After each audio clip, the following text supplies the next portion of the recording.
Welcome, everybody, to the Smooth Brain Society.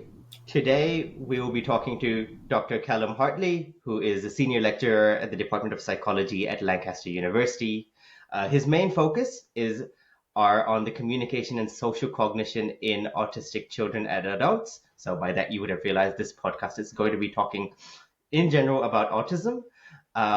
And for people who are new to the show, the way it works is there's me, there's our guest, our wrinkly brained expert, Calum, and we also have a co-host to help us along on this journey who has no real idea of what our expert Calum does. And for that, we have Neil Morrison in. I'll let Neil sort of introduce himself very quickly. Sure, I'm Neil Morrison, and I work at Lancaster University as well, but not as a researcher. I work as public engagement officer, so I take all the wrinkly brains and hopefully smooth them out a little bit so we can go and talk about people like Calum's research to the general public here. Awesome. And yeah, of course, welcome Calum onto the Smooth Brain Society. Thank you. Pleasure to be here. Cheers for the invite. Yes.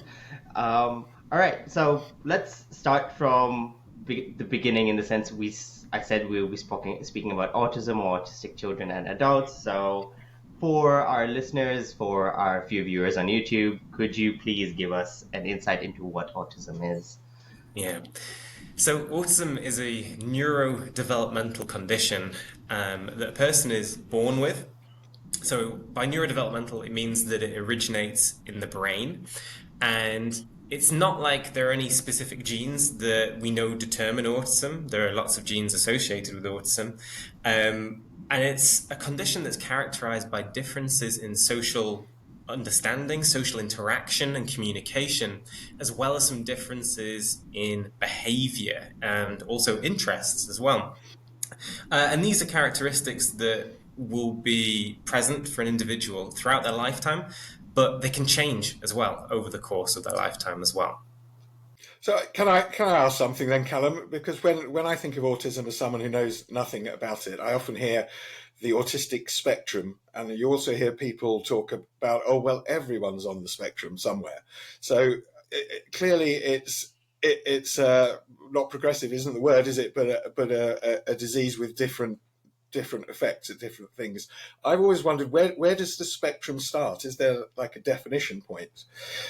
Yeah. So one point of contention you just mentioned Excellent. is you referred to it as a disease, and that's quite an old-fashioned way of thinking about autism. It's considered as a difference that can vary in its impact on a person, and the spectrum component of it is really, really key, right? Autistic individuals are truly unique. And whilst we know that there are certain characteristics that are common across individuals who are autistic, the presence and the intensity with which those characteristics manifest themselves can really vary a great deal. So the way in which autism is assessed and identified is that, well, essentially we have lists of criterial behavior that are known to be associated with autism, but not everyone who is autistic checks all the same boxes in terms of the presentation of those behaviors. So this results in a lot of variability across the autism spectrum. So as I said, there's differences in the presence, what kinds of behaviors and cognitive characteristics are present, and also their intensity. So there are some folks who are autistic who their cognition, so their nonverbal intelligence, their language abilities develop very much in line with their chronological age. And so they don't have any intellectual disabilities or anything like that. But there are other folks at the other end of the spectrum who do and can have really quite profound intellectual difficulties, can have really profound language learning difficulties. So some folks who are autistic won't speak or are minimally speaking, and also engage in very different kinds of behaviors as well. Okay, so from that, I'm getting sort of that the autism spectrum is more about a spectrum of sort of symptoms you see as opposed to everyone's on the spectrum. kind of thing. That's right. And to be honest, that idea that everyone is on the spectrum isn't a helpful Mm, idea, I think. Many of the characteristics that you see in autism are or can be present in neurotypical individuals who aren't autistic, but the way in which they manifest themselves often has a more challenging impact on the life of a person who is autistic, whereas they're not so much of an issue for someone who is neurotypical. And a good way of thinking about autism these days is like in my lectures, I show color wheels, right? So you've got all the spokes represent different kinds of characteristics that we know to be associated with autism. Um, and they can differ in terms of whether those spokes light up and how much they light up, indicating the intensity of those characteristics. And also on that slide, I show two different versions of the color wheel with different spokes and different lights and different intensities. And they both represent autistic individuals, but they just differ in terms of their experiences of autism and their particular unique set of characteristics.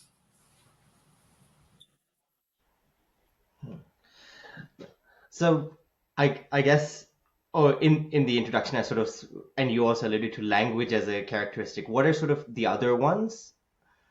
Yeah, so when we are assessing autism, it's funny actually. Language learning difficulties are a really common characteristic of autism, but these days they're not actually a diagnostic criterion.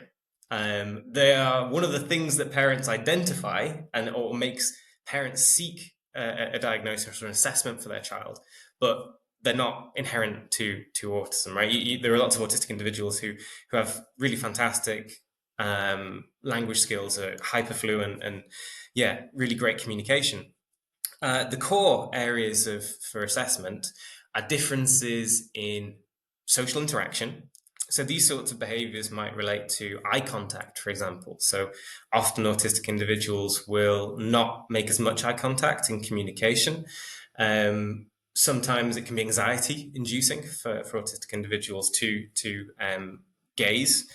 Although that being said, there are social strategies sometimes that autistic individuals implement. It might be that they can overcompensate and might sometimes make more Mm, eye contact than you would expect.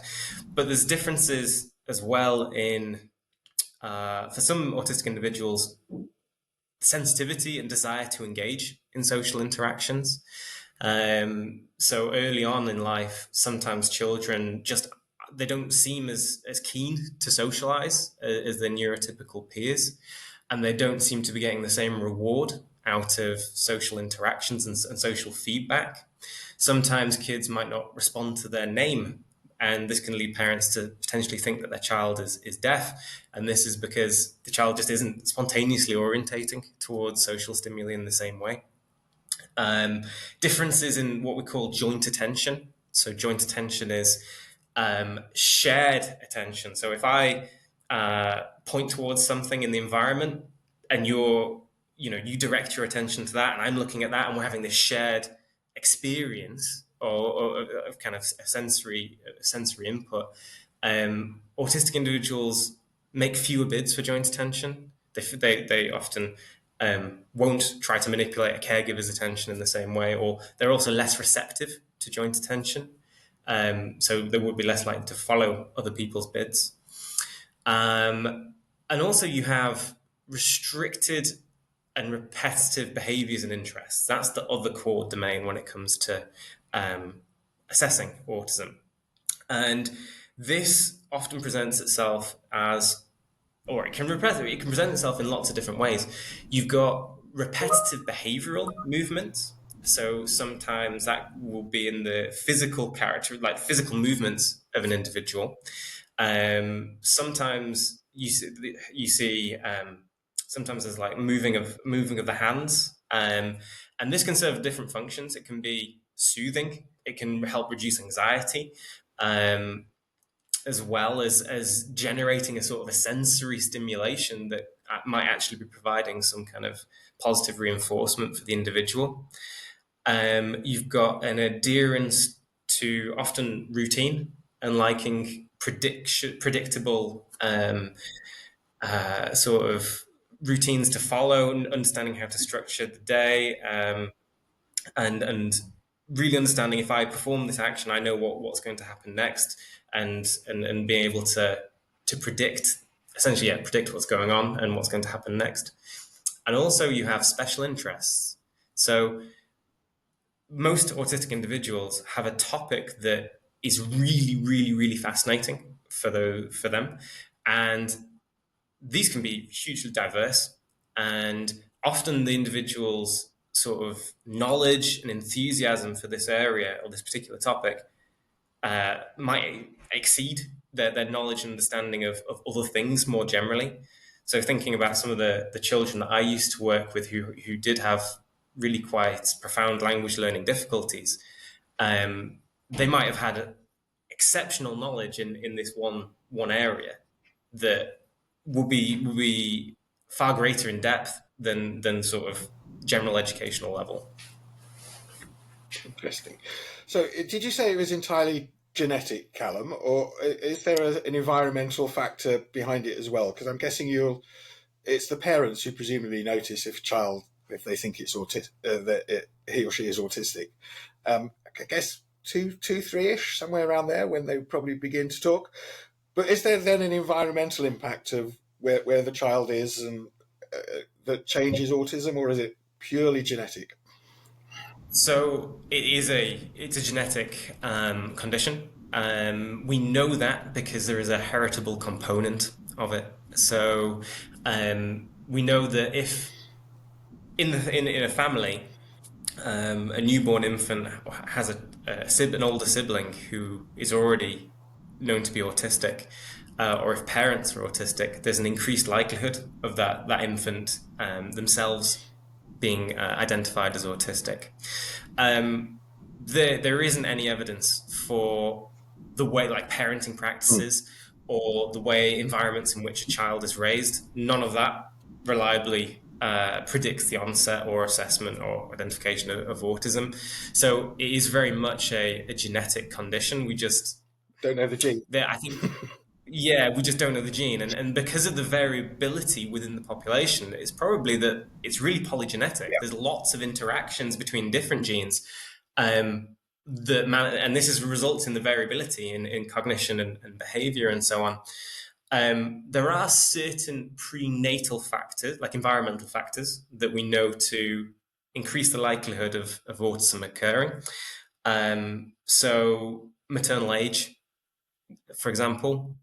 And I read a paper recently that talked about certain conditions during pregnancy. So if there's a threatened miscarriage, for example, that's associated with increased likelihood of the infant being autistic. I vaguely remember reading this for a completely different study, but certain things about famine and all during pregnancy as well, sort of relating to higher risks of mental health disorders and autism. I was reading it for something else, but I vaguely remember this. Is this also Yeah. possible to the So I same think extent? that feeds into the idea that maybe prenatal environment could have an influence, and it might be that those kinds of prenatal factors might well be sort of triggering epigenetic type relationships and effects that are going on potentially. Oh. Question: Are you so you're telling me vaccines don't cause autism? And I'm absolutely telling you that vaccines don't cause autism. Uh, okay, cool. Neil mentioned, and this was very interesting how you said like parents are the ones who first sort of detected around the age of 2, 3. How hard is it to actually differentiate autism at that stage with sort of other behavioral and personality like disorders which we see? Yeah, that's a great question. And it really varies between individuals, right? Um, and just generally, that age of development is really varied anyway, Mm. right? Kids behave one way at a certain age, the next year they might behave differently. And they also vary in terms of just general developmental trajectories for language, right? Sometimes you see kids that you classify as late talkers, And you might think, oh, okay, maybe this is a child that is maybe at risk of developing like developmental language disorder. But a year or two later, they're speaking and they've caught up. You do see that a bit. Now, when it comes to autism, it does vary quite substantially. Um, because if for individuals where there are really obvious markers, really obvious, aversion to social interactions or um, really strong repetitive behaviors, profound difficulties in language, and intellectual difficulties as well, then those cases are typically easier to identify than if the person or the individual they have great language skills. Their nonverbal cognition is what you'd expect based on their chronological age, and for those individuals that haven't got the co-occurring language impairments and intellectual difficulties, they typically get identified as autistic way later in life Mm. because the sort of cognitive issues make it more salient, more obvious, and you see this. So I work with quite a lot of autistic university students, and almost, well, yeah, invariably they say, "Well, I was identified as autistic after the age of 12, let's say, or sometimes even back end of high school, maybe even when they early days in terms of getting to university." Because they're able to kind of compensate for for the characteristics of autism through excellent language skills, through developing compensatory strategies. And also, there's a behavior called masking, or in the literature, it's called social camouflaging, where an autistic individual might purposefully, it can be conscious or unconscious, but that the outcome is that they suppress their autistic traits and actively present in a way to appear neurotypical. And you see this more often in the folks who've got really great language skills because it facilitates those kinds of um, those compensatory strategies. And it's only when a person's environment changes. So it might be that through when they've been living at home and they've had loads of support, those compensatory strategies were effective in helping them get through the demands of education and socializing and all that. But when that changes, they have to live away from home for the first time. There's huge changes in routine and environment. Sometimes those compensatory strategies are no longer effective, and this can lead to the autistic behaviors and aspects of cognition being more problematic, and this results in the assessment. I guess that flips what Neo had asked about the environment and sort of the environmental component of it being like when you're in an environment which sort of allows you to mask these things, you're doing a lot better than the environment completely changes. And then, yeah, When do the children first learn to mask? Because that feels like it'd be quite an adult skill, or something that would take a little while, greater just general sort of cognitive ability to be able to pull off. Really. Yeah, and of course it does require it requires those language skills. It Mm. requires the ability to imitate and that sort of social awareness. I'm not entirely sure about the evidence regarding the earliest signs at which it emerges, but it must be quite early because it contributes to these late diagnoses. Um, and also, we know that social masking varies across genders. So we know that autistic females are more likely to engage in masking, and that then feeds in to delays, in particularly for autistic females actually being assessed and diagnosed. So one of the characteristics about autism that's sort of a common stereotype is it's largely considered to be a male disorder, and the gender ratio you often hear is 4 to 1, as in 4 boys for every 1 girl, when in reality it might be 2 to 1, or it may be even more balanced than that.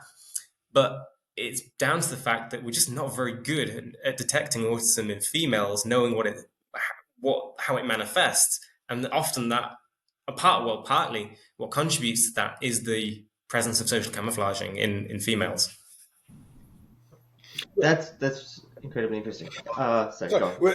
Is that general, in neurotypical individuals as well, Callum? Are females generally better at social masking than males? I mean, that would sort of be the stereotype, wouldn't it? The girls are a bit more socially attuned, Yeah, and boys are just active play, and I'm gonna, play football and rough and tumble and all of that stuff. And of course, some of those norms, those social stereotypes and norms, likely influence this kind of issue around assessment. So if autistic girls are able to socially camouflage and present themselves in a way that neurotypical girls are behaving, then yeah, then maybe they might feel that increased pressure to behave in a certain way yeah. in order to fit in, and then that incentivizes masking. Uh, no, I was just saying when you were talking about the imitative behavior, this is where I get to flex other people who are on the podcast. So, a few episodes ago, we had a child development researcher on, Frankie Fong, who was talking about how imitation in kids across cultures, you see a lot of it around the age of 1.5 years, 2 years. So, and I'm guessing he was talking about just neurotypical imitation. So there's no necessary reason that imitation should start later, I guess, in autism, if you Well, haven't it, mentioned. it can do in autistic individuals for sure. Yeah, just generally differences in sort of in intentional behavior can vary. So neurotypical infants often imitate what they perceive to be intentional behavior in what they see in others, um, whereas autistic individuals sometimes differ in that regard, less likely to imitate what they see in others. Yeah, I would say, yeah, that's a difference that you do sometimes see. And what's the average age of diagnosis? Because you said it was quite delayed. Well, usually it is in early-ish childhood. So for cases where it's quite or relatively obvious, you might see it between 3 and 5, but it varies depending on. There's a bit of a postcode lottery component Right. to it. Assessment services vary in terms of the backlog, Yeah. basically, and this can result in individuals who are quite clearly autistic being delayed in receiving that diagnosis. And that can actually be really quite negative for that individual because the earlier that they are identified as autistic, the earlier they can start receiving the support that they need, whether that be financial or appropriate educational interventions. And we know that earlier, the earlier you can start receiving optimal support, the better outcomes are likely to be, particularly for individuals who have language learning difficulties or intellectual difficulties. Early you start receiving support, the better things usually go later on. But as I said, because autism is a developmental condition, by its very definition, we know that it is present from childhood in every case. And there are some research studies that record kids' first birthday parties. And there's some evidence from those that suggest that you can differentiate autistic individuals based on their nonverbal pre-linguistic behavior as early as one Wow. from these Wow. first birthday recordings. But that's not the case for every individual because, as I say, some folks only get receive their diagnosis much later on in life. So with all the heterogeneity around autism, how do you go about even sort of studying it? Like, yeah, how would that sort of work? Yeah, so oftentimes, certainly the majority, I do quite a lot of diverse research these days, but one of my sort of primary areas of research is studying language development, particularly acquisition of vocabulary, excuse me, in autistic kids that do struggle to learn language. So what we do is we work collaboratively with specialist schools, and some specialist schools cater specifically for autistic kids. They're often the ones that we work with.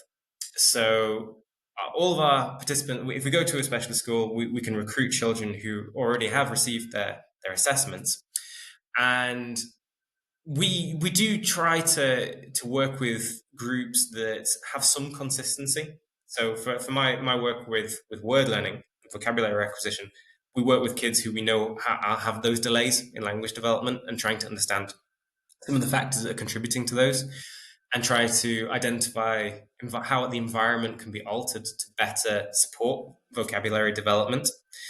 But equally, I do lots of studies with adults at university as well. So, uh, and they, whilst they share the same diagnostic label, autism spectrum disorder, obviously their profiles are very, very different. You've got these kids at school who um, might often be really struggling to speak. They might not speak at all.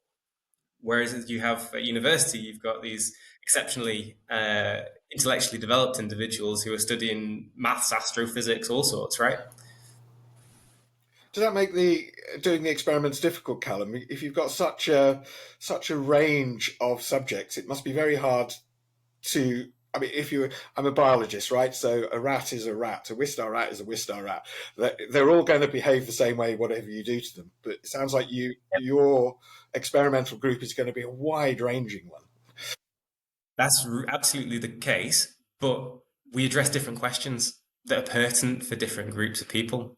So the stuff in schools with kids that are minimally verbal or non-speaking, we're looking at the very basic mechanics of acquiring vocabulary. So how do these children identify the meanings of new words that they hear? How do they retain the meanings? How do they generalize them? Whereas some of the studies we work with autistic university students, we're looking at different kinds of issues that are more relevant to them. So, for example, one of the programs of research that I'm working on at the moment is examining what deceptive communication looks like in autistic adults. So, an issue that autistic individuals experience in the criminal justice system is that they're increasingly likely to be perceived as deceptive because there are lots of stereotypical cues to deception that are just natural behaviors in autism. So, aversion to eye gaze being one, for example, right? There's a stereotypical idea that if you don't pay, don't look at someone's eyes, there's a chance that you're telling Yeah. a fib, right? And deception detection strategies that are used in forensic settings are informed by neurotypical norms about behavior. So autistic folks are often misunderstood and at risk. I've worked with a fantastic PhD student, Tegan Blackhurst, who also we're collaborating with Autistica on this project, which is the UK's leading autism research charity. She is conducting a series of studies that are profiling basically what differences in truthful and deceptive communication in autistic adults, differences in the qualities, both nonverbal behavior and like paralinguistic cues. And I'm going to stop you there, Callum. What paralinguistic clue? What might that be? so paralinguistic cues are aspects of verbal communication that aren't actually the meaning of the words that are being said. So there's a couple of the paralinguistic cues that we're interested in is how long it takes for people to answer a question in a kind of investigative interview setting, how long they have to think about it before they start speaking, and like the mean length of their utterances, so how long their answers are in response to in response to different kinds of questions. Also, you've got like differences in pitch as well. Sometimes some literature suggests that that's a cue to deception as well. So we're profiling these qualities of essentially what deceptive cues look like for autistic individuals. And one of the key findings from a study that Tegan is writing up at the moment, and hopefully will be submitting soon, is that averted eye gaze is just essentially a predictor of autism rather than a predictor of deception. So it's not at all useful in terms of detecting deception for autistic individuals. But yeah, we're conducting a whole suite of studies around how accurate autistic individuals are at detecting deception as well. So the idea being that due to differences in social understanding and differences in understanding mental states as well. That's a characteristic. So being able to perspective take and maybe understand the intentions of another person that would present risks of potentially being subject to fraud or manipulation or victimization along those lines. So are autistic individuals less accurate at detecting deception? And also what the label of being autistic means for neurotypical people in terms of whether are they more likely to perceive or less likely to perceive autistic individuals as deceptive when they are actually being deceptive. So yeah, we've got a whole suite of cool studies that we're conducting around this. So obviously that's a more pertinent issue for that particular subset of the autistic population because that's a risk that they're more likely to encounter than studying how they learn vocabulary when they already have super developed language Yeah. skills.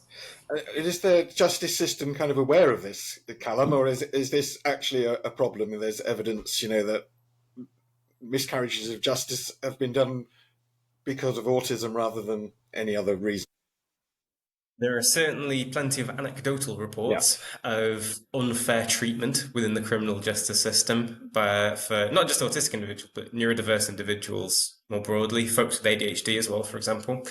And we know that training for folks who work in the criminal justice system, both on the sort of the legal sort of lawyers and that's, but right down to the police receive next to no training around Mm. neurodiversity, and or make kind of accommodations for when they encounter people who are autistic, even though the sort of prevalence of autistic and other neurodiverse individuals is actually way higher in populations that make contact with the criminal justice system in comparison to their prevalence in the general population.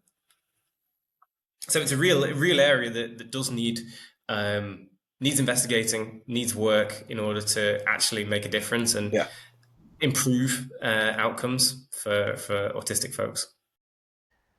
Yeah, I'm still sort of blown by the deception thing of you're essentially just predicting autism more Mm. likely than you are predicting deception. That's pretty big if someone's just looking the other way and And it's also being interesting, saying, isn't "Oh, it, you're if guilty." you're doing it both ways, because if the autistic person can't pick up deception clues from somebody interviewing them over a crime, and then they don't get the deception themselves, it's almost doubling the problem, isn't it? Yeah, no, for sure. And yeah, there's probably education to be done on both sides, really. The support for autistic folks who find themselves engaged in the criminal justice system, but also really important educating individuals who are on the other side, who are kind of doing the investigative interviewing and so on. And really just educating in terms of people's behavior depends on the neurodivergence, and what we stereotypically consider to be indicative of deception in one group doesn't generalize to other groups. Yeah, and the other thing of are people who are diagnosed with autism more likely to sort of be conned and things like that? Because you touched upon it. Is this an actual thing, or is it a sort of misconception thrown Um, around? there's evidence, of course, that folks generally who have intellectual disabilities, who maybe rely on support, maybe there are aspects of their lives where they can't live independently, are more subject or more at risk of kind of being conned or, excuse me, manipulated in some ways.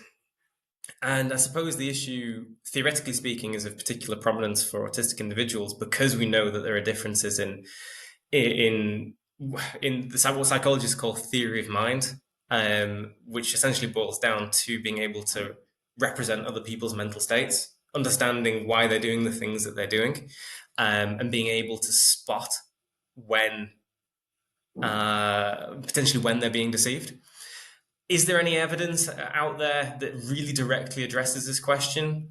Not to my knowledge, but that's why we're doing this. That's why we're running one of these studies, because we will absolutely get the answer to that question. Because yeah, one of the studies that Tegan's running is presenting both neurotypical and autistic individuals with videos of people telling the truth versus telling lies, and we're comparing their accuracy in terms of how accurate are they at figuring out which is which, making veracity judgments. And we know that neurotypical individuals are actually really quite bad at this. They're usually about chance. And if we find that autistic individuals are significantly worse than that, then there's your evidence. We're going to look at written deception as well. I was just thinking when Sahir was talking about scams, there's two types, isn't there? There's somebody coming up to you and talking, which I can see where the problem would be if you're autistic. How about the classic Nigerian prince email? Does that still have the same effect, or if there's a language component, do they read that and go, "That's a great idea," or is that the same as the rest of us who go, "Yeah, that's probably not going to happen"? The phishing Yeah, scam. Yeah, good old Nigerian prince. No, I can't. I'm not aware of any yeah, evidence that speaks to that. And again, it would vary between individuals, I yeah. suspect. So yeah, it's hard for me to kind of present a clear answer to that, I think. That's all right. Keep doing some research there, Callum. I mean, it's a really important area that only in the last few years that we started investigating. And just this last October, we have another PhD student, Meg, who's looking at similar questions for folks who've got ADHD as well. Because again, similar story for those guys in relation to the criminal justice system, Mm. over prevalence and kind of misconceptions and increased risk. So, yeah, it's an important issue. Well, should we move to the other end of the spectrum now and talk about your work sort of with children, sort of with language learning disabilities or difficulties? Yeah, yeah. Yeah. I wanted to ask, yeah, Neil had already mentioned how tough is it to actually sort of do this kind of research? What kind of stuff are you looking at in particular? Yeah. So you've got to be very careful in how you construct the studies because the way you design kind of experimental methods and your selection of say standardized assessments. So in addition to doing whatever kind of experimental game that you want to play, it's important that you profile your sample as well. So you get a good understanding of what their language abilities are like, maybe where the nonverbal intelligence is, as well as individual differences in autistic traits, because your findings, for whatever you find, really generalize to autistic individuals that have similar characteristics as opposed to other characteristics. So for our folks, when we're working with kids who've got really profound language learning difficulties and maybe intellectual disabilities, we choose assessments that are very visual, very active, that don't rely on speech on the part of the participant to kind of generate responses. Unless we're measuring expressive vocabulary, and even then, if a child can't speak, there are measures that you can use that can gauge a child's expressive language ability from pre-linguistic kind of utterances. But lots of our studies at the moment, we've kind of developed quite a cool experimental setup where we have a huge, big touchscreen computer, and autistic kids, as many as neurotypical kids are too, they love touchscreens. And particularly for autistic individuals, there is a real preference or kind of fascination with screen-based media and often touching in that way. So we present stimuli, images, and auditory input through this screen, through this computer, and they often make responses by high-fiving the things that we ask for. So a sort of a classic word learning study that we would do, we might present three images of things on the screen. And to begin with, if we were teaching them the meaning of a novel word, there are lots of different ways of doing this.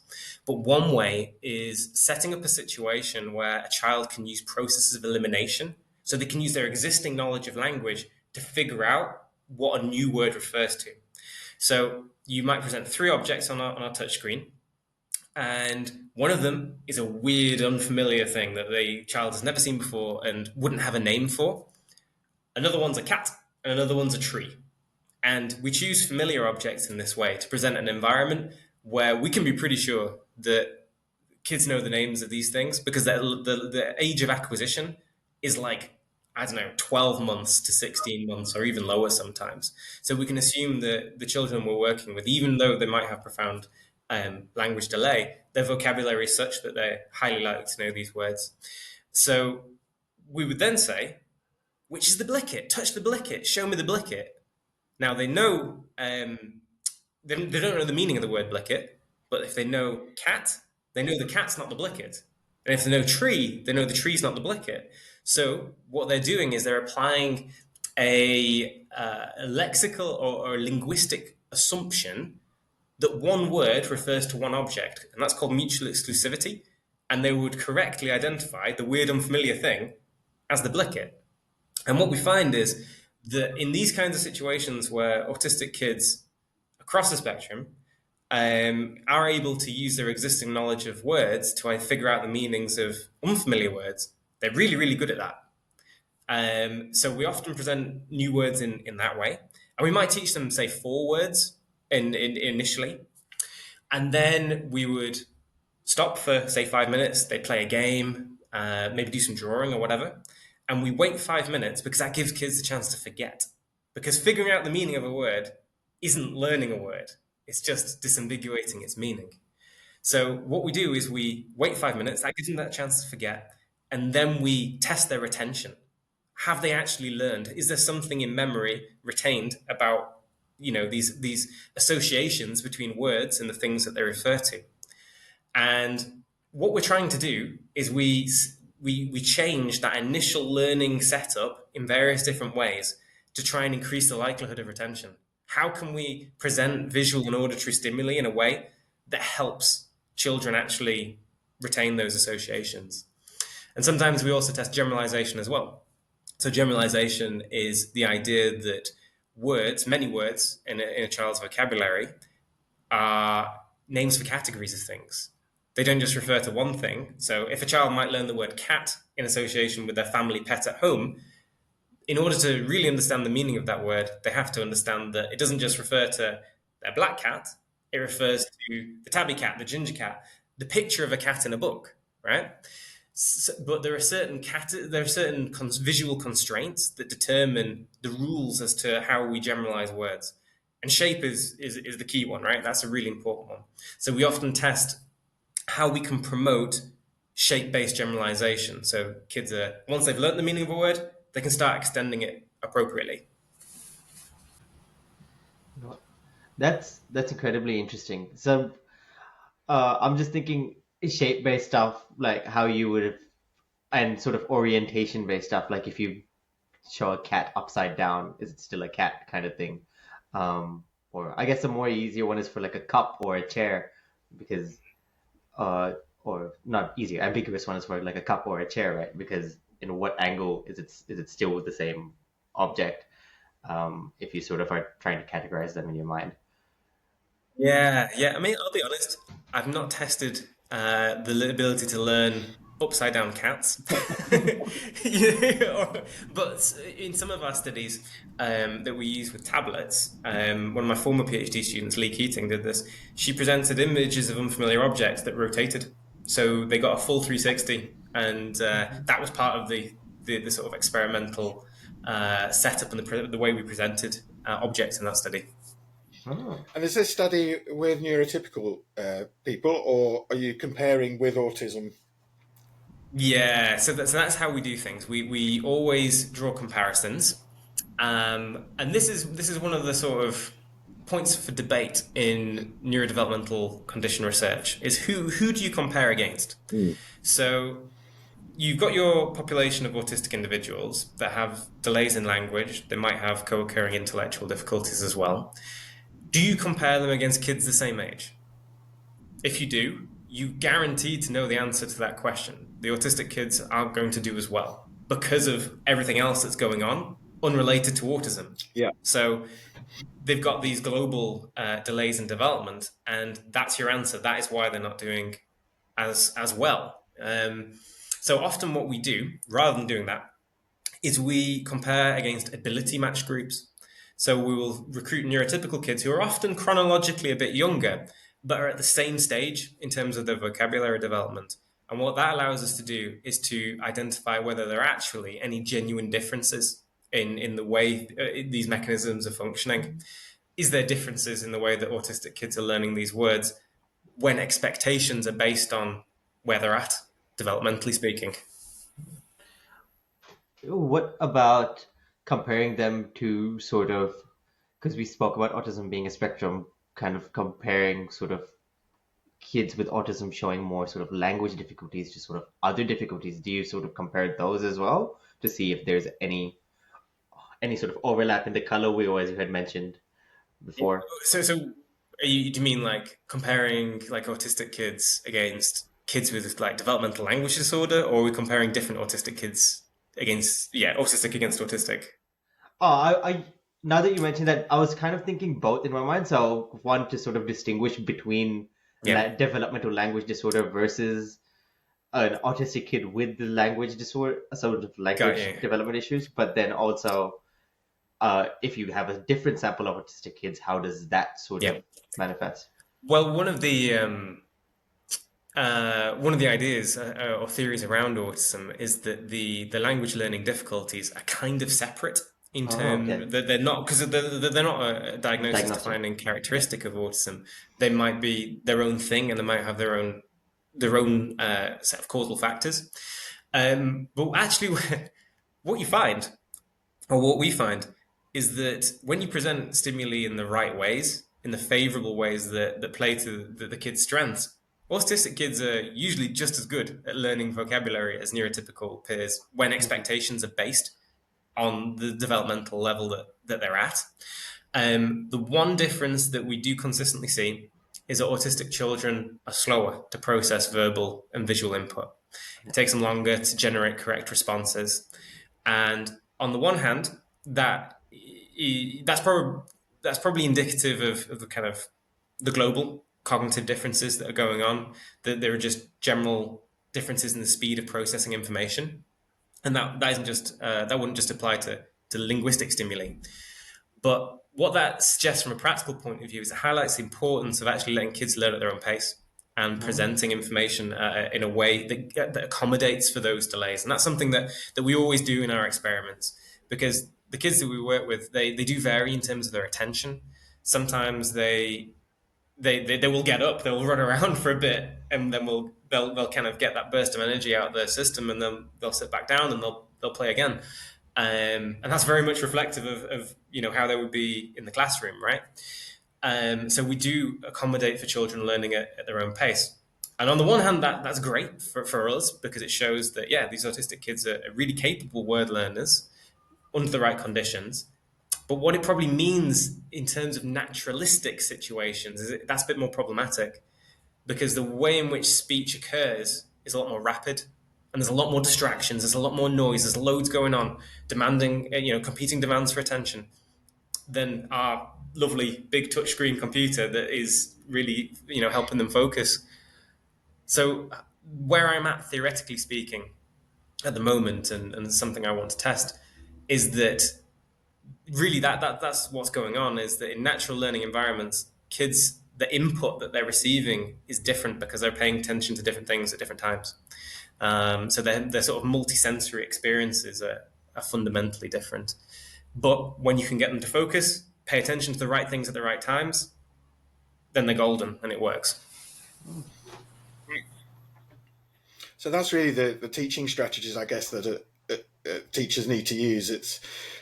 It's not that they're slow or anything. They're absolutely perfectly capable of doing everything they can. They just need a slightly, either a longer processing time or a slightly different approach. And that, I guess, is something I that think so. is missing generally because a Yeah, busy. yeah, yeah.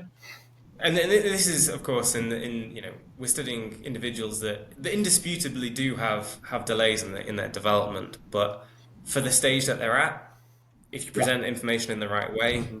they are capable learners. Oh, that's awesome. Uh, you mentioned, so this also I guess comes under it, but you mentioned a few different misconceptions, I guess, across these past 45 odd minutes.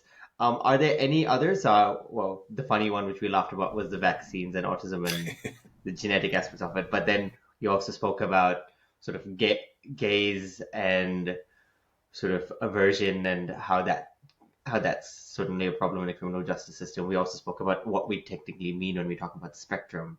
Are there any other sort of misconceptions which you feel you come across when talking? Yeah, When you come I across. suppose we've talked about not a disease. That's an important one. I suppose one that might crop up in in sort of um, in the community, I suppose, is around looking for a cure. Hmm. Autism, there's no cure for autism, and it isn't something that if for many individuals who are autistic themselves would say we find this concept offensive. We don't want to be cured. You know, autism makes us who we are and is special and it's an important part of our identity. Um, but to play devil's advocate, on the flip side, you have carers who are looking after autistic individuals who can't speak, who have really challenging intellectual disabilities, and might engage in self-injurious behavior. You know, and for them, it's understandable why carers might very much consider autism to be a disability. So I suppose what I'm getting at is autism means different things to different people, and I think that's okay. It depends on the characteristics of an autistic individual and how it's impacting on their life. And I think it's okay for folks to disagree over this because there are I said there are lots of autistic individuals who are proud to be autistic, and it's a defining point of who they are, and they do great things educationally, professionally, um, you know. But it's important to be mindful, but that's not true, and that's not the case for all autistic individuals. I think that's a very nice way to put it. Uh, what what was I gonna say?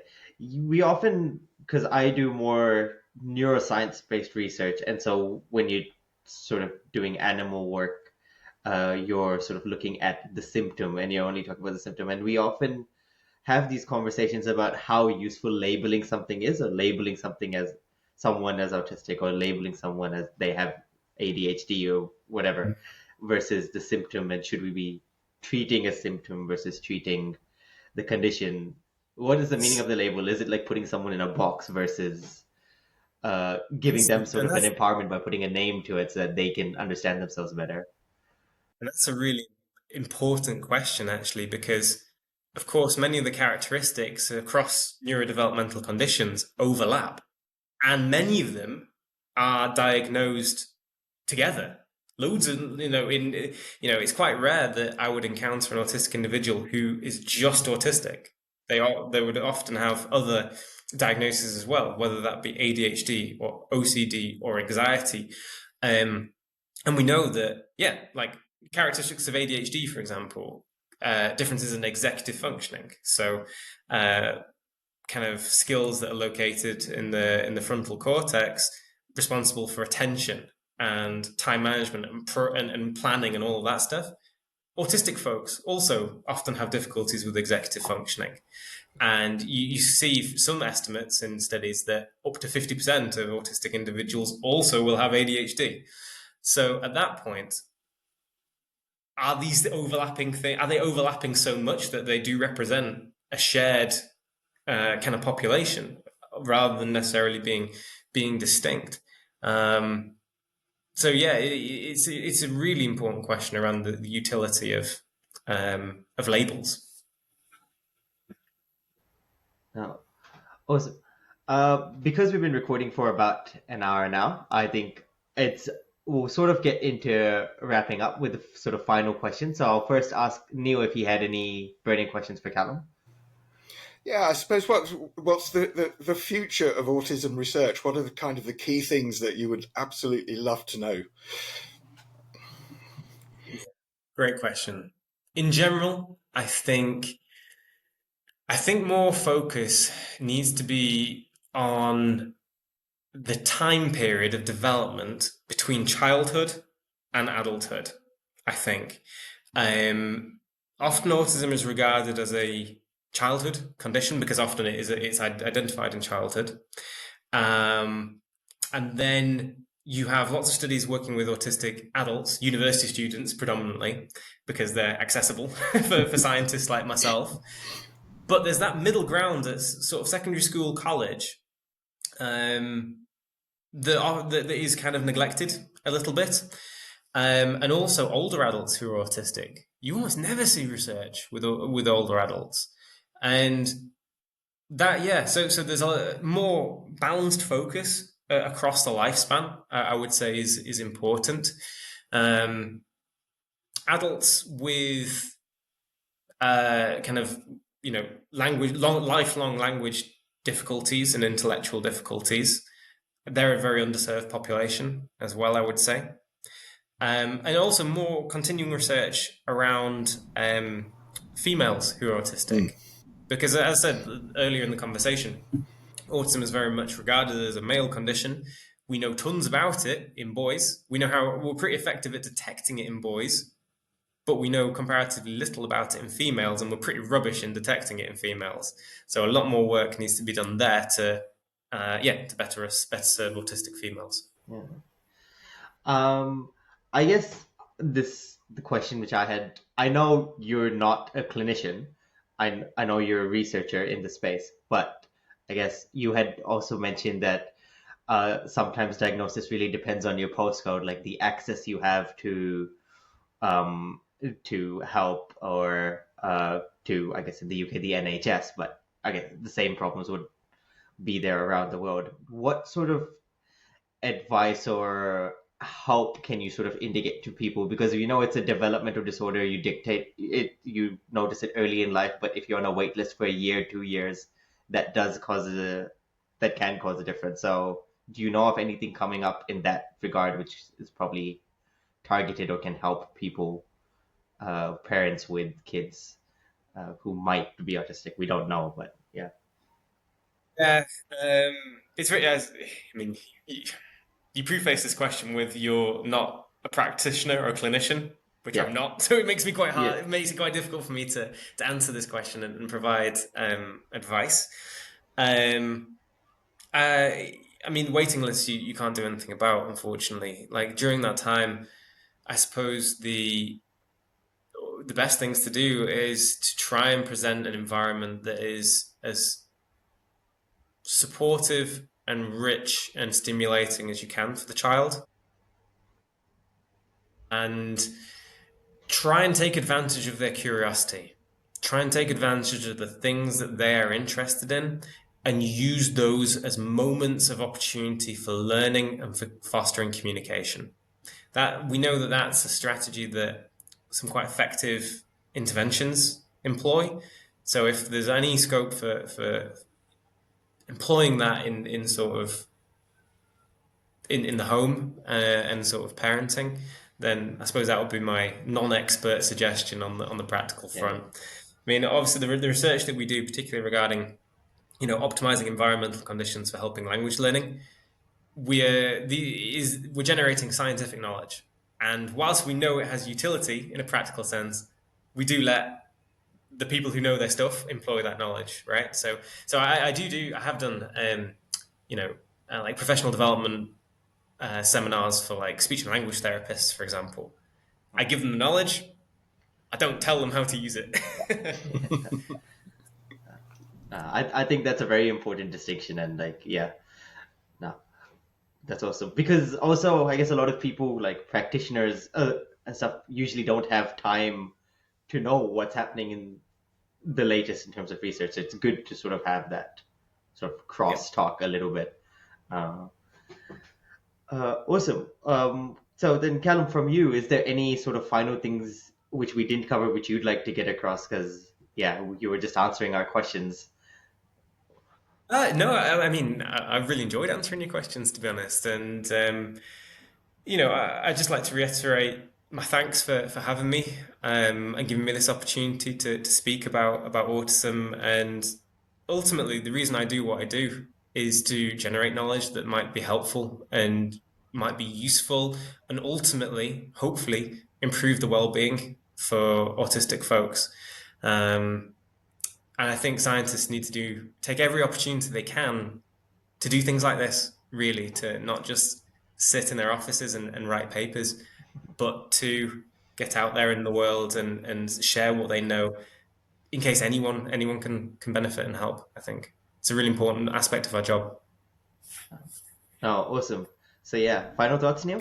Yeah, I would just 100% reiterate what Callum said from my work of getting people like Callum to come out and talk to the general public or just talk about their research. It's so valuable and so important, not just for those of us getting the knowledge, but also for the researchers to be able to tell it through. So thank you, Callum. It's been really fascinating to sit here and listen. And thank you, Sahir, for inviting me. Yes. Awesome. No, thank you so much, guys, for coming on. Thank you, Calum. Thanks, Neil. Thank you, everyone, for listening. This shameless plugs of please do like, subscribe, follow, all those things. Really appreciate it. And yeah, the last question which we ask all our guests is, Calum, if you had any general piece of advice for our listeners, what would it be? It's the toughest question we ask. I have a minute to think about it. Yeah, sure. General advice. I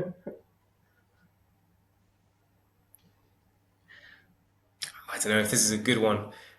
Develop good habits, I would say. I think something that served me well throughout my life is sticking to routines and holding myself accountable to those routines.